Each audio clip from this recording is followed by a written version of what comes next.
Hello everyone, here is SSouda, so the French technician. So I will make this video in English because I did it in French and it worked significantly. So this video is about personality traits. You will find it here. So when you create a character, you can find them all here. So what I did in my French video is I talk about all of them and how strong they are and why I find them strong or not and what they can achieve in game. It's more tutorial videos than something else. Please note that usually what I do is I rework on the video, but this time I will make this video like that. So just purely with no cut anything, so like that you will find it maybe a bit more natural. So here we have Lustful, which is personality tree based more in everything intrigue, seduce. So it's very nice if you do the seduce tree, so that the one in the middle when you play intrigue. So it's very nice if you want to have kids and have a lot of love stories all around the game, which is pretty amazing because it reduces your stress when you do some stuff which is about sex and stuff. So it's very good because you have fertility as well, so 25%, which allow you to have more kids. In some way, it could be very nice if you try to put all your dynasty in different thrones, play dynastic points and stuff. You have a bit of intrigue. Be careful for the Catholics, it's sinful, so it might be not for Vikings and stuff like that, but so just so you know. We have chaste, which is the opposite of lustful. It's very nice, it's one of the best traits, actually. One I'm playing the most maybe in Catholic, because it's virtuous. You have a bit of learning. The fertility debuff is very nice, because that gives you the chance to have less kids, which is pretty amazing. Gluttonous is maybe one of the worst. Firstly, it's a sinful for Catholics, so very bad for Catholics. You will gain weight a lot, so you will have obesity very fast in the game. Obesity is very bad because if you keep it for a few years, it kills your character. And stewardship, you lost 2, which is almost half a domain. So it's one of the worst traits in the game. Temperate is very good. You have health boost. So if you keep health boosts for a long time in the game, you will gain a possibility to live longer, which is pretty nice. It's a small boost, so it's not a big boost, but still a good boost, you know. It's a virtuous for Catholic, it's amazing, and you have +2 stewardship. It's for Catholic, it's one of the best. And when we try to understand why a trait is good or not, we'll take his worst. So for this trait, you can choose stewardship, which is pretty huge for one trait. Okay, greedy, -2 in diplomacy, not so good, but you gain monthly income and monthly income stress level. So if you know how to play with stress level, it could be very nice because you could play only on 2 level, on the level 2 of stress, with the 20% of monthly income. In mid-game, early game could be a good boost. -2 diplomacy is not that bad, but you will gain stress every time you use money, which is, in events, a lot. So you have to know how to play with stress. If you know how to play with stress, it's a good trait. But you will pay for this. You might go for intendance, for example, so stewardship. So you will go for monthly amounts with stress, so you can add up the 2 trait, which is pretty good. Generous is the opposite of greedy. You will gain less money, more diplomacy, and you will reduce your stress every time you use money. So maybe I really prefer greedy than generous. Generous is way behind. Okay, lazy is one of the worst. You have a unbuff of 1 of everything and travel speed radius. Everything is bad in this trait. Honestly, try to avoid it as much as possible. I did a French video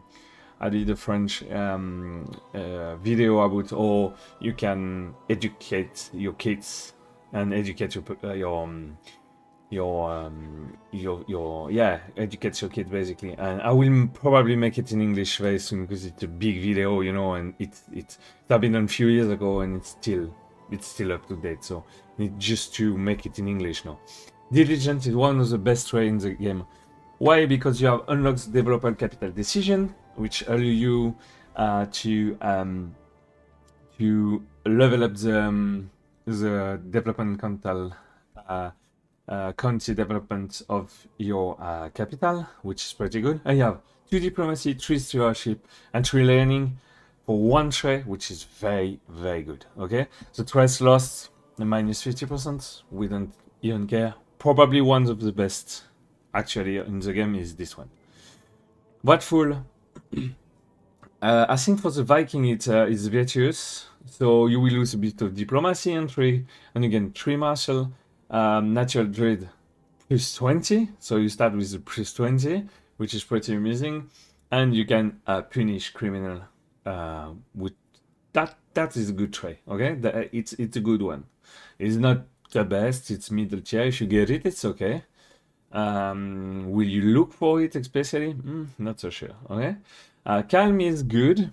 Calm has been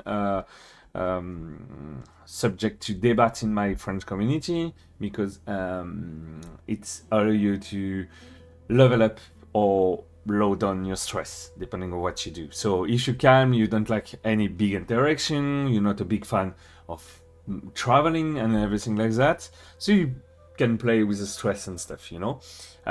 Dread decay is plus 50%, so basically your dread will be very bad, and it's nice to have a good good trade, you know.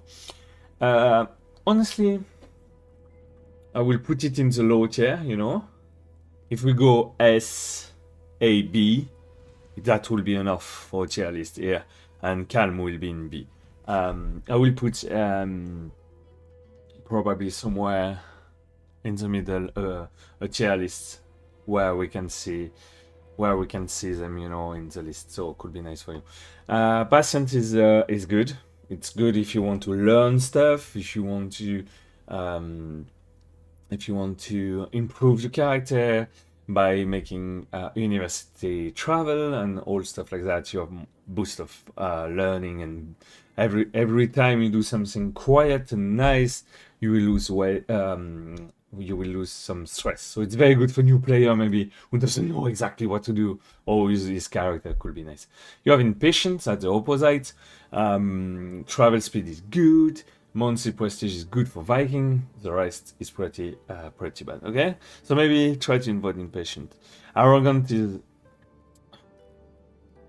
one of the worst. You have prestige, okay, all the rest is bad, and you gain a lot of stress for doing a lot of things with not giving you the advantage. So every time in an event you not put in the first front line of the event, you gain stress. So it can be, you can go very quick on stress with that.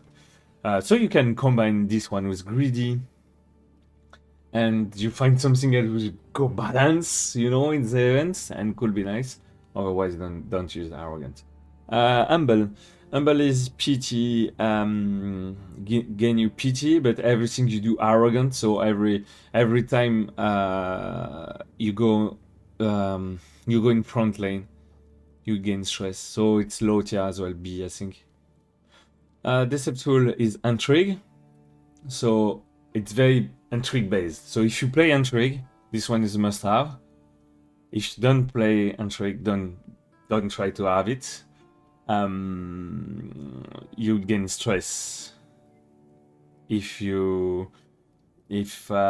in case you have it and you don't have you have it and you don't do any stuff which is intrigue based.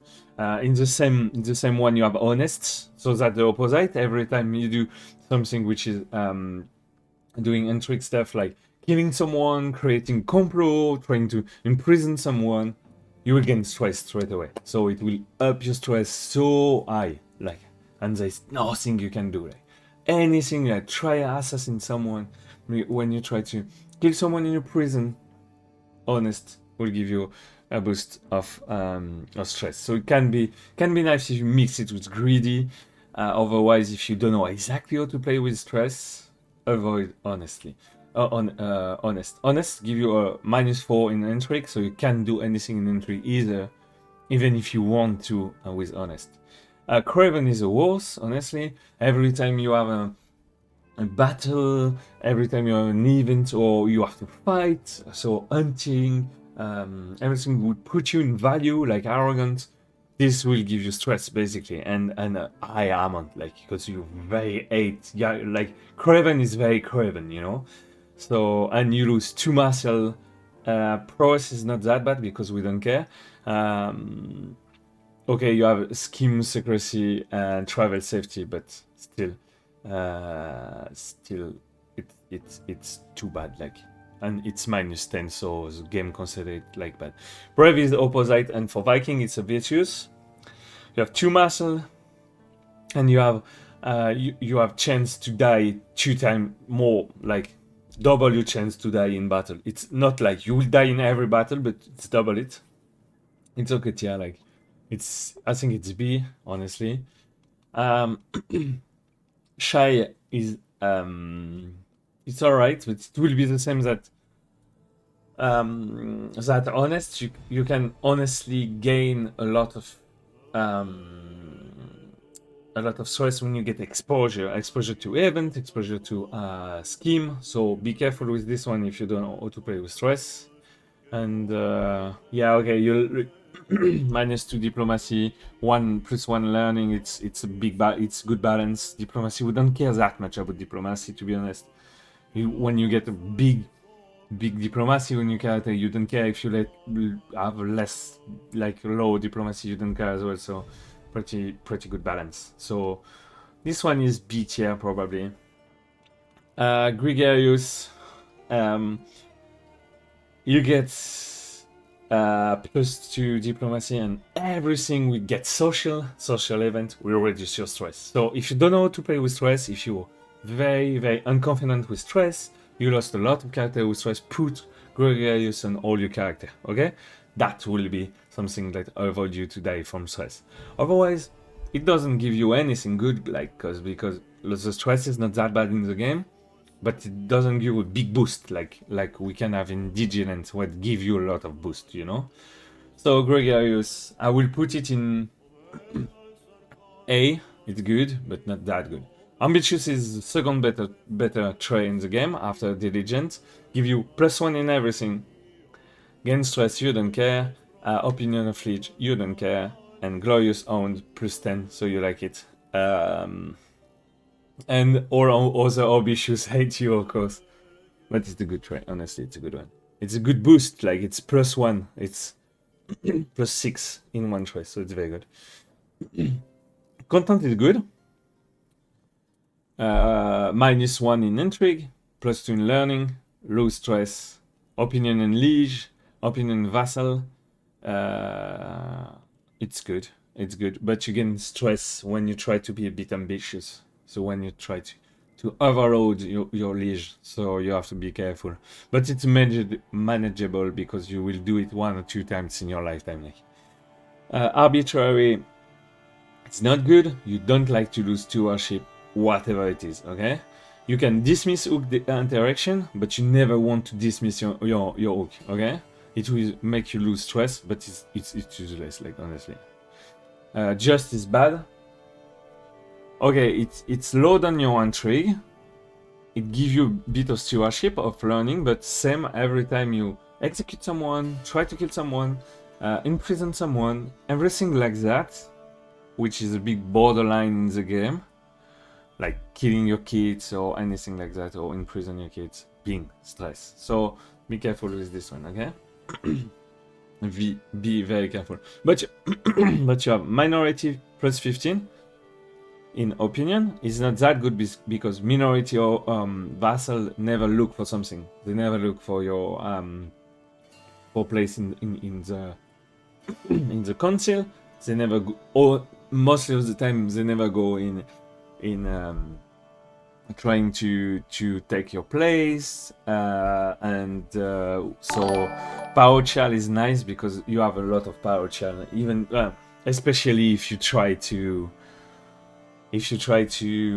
do world conquests and convert all the world. So just can be nice, but you have to accept that you will do nothing border. Like you have to be very calm in the game. Like Cynical is is okay tier, like +2/+2.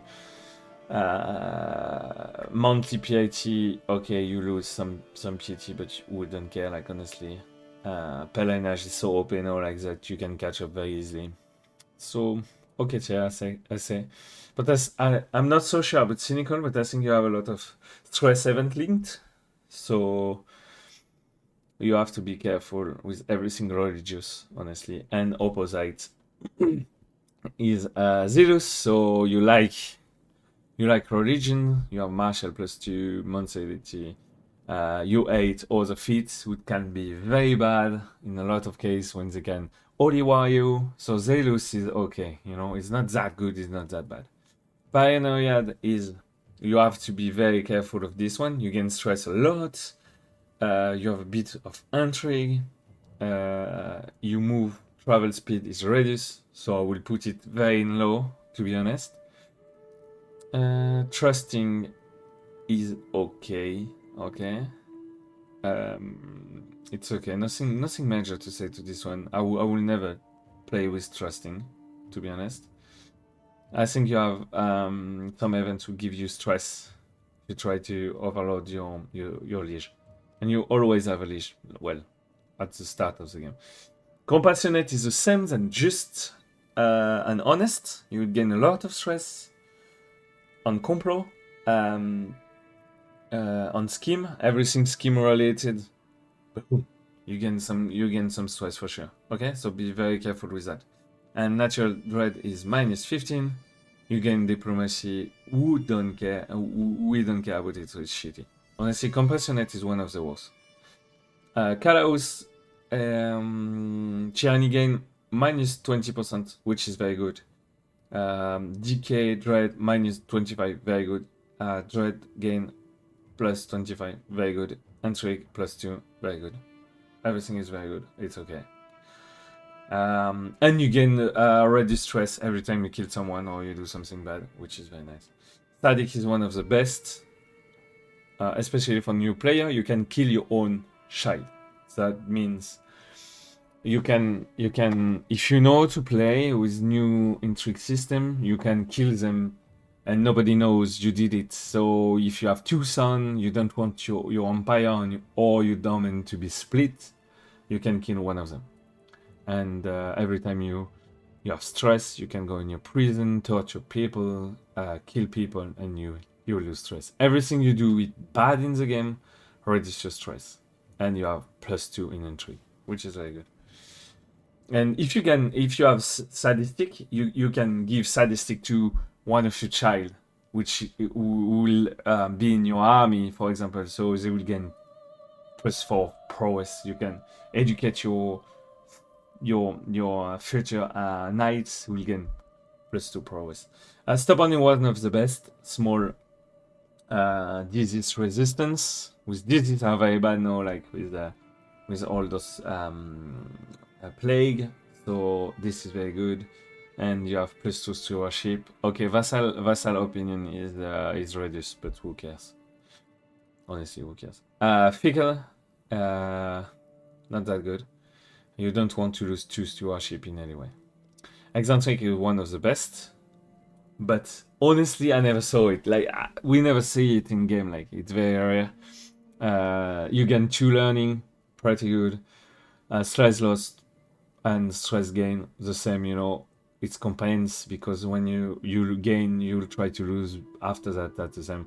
Monthly lifestyle experience +20% in every lifestyle experience. Amazing. You can find better, honestly. So if you see this one somewhere, get it. Okay. And Vengeful, +2 intrigue, gain dread, very good. You lose diplomacy, very good.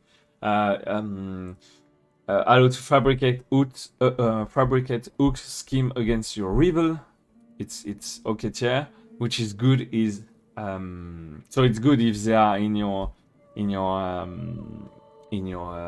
kingdom, but this rivals play, it's pretty weird, okay? But which is good is if you have a lot of stress, you just try to kill your rivals and it will go down, okay? So Vengeful is nice if you play Intrigue, for be honest. Forgiving is the same as just, compassionate, honest. If you gain, like if you do something bad about someone, it will give you stress, and you lost intrigue, +2 diplomacy, +1 learning. Your prisoner like you, so it's easier to convert them and bring you to court. You can abandon hook, which will give you less stress. So can be nice to playing with forgiving, depending how you play. So I think I will give you my tier list in the description. That will be better. So if you have any question, if you don't know exactly what I said, or you're not sure about one of the traits, please use the commentary section. Thank you everyone for this video, and I hope you have a nice day.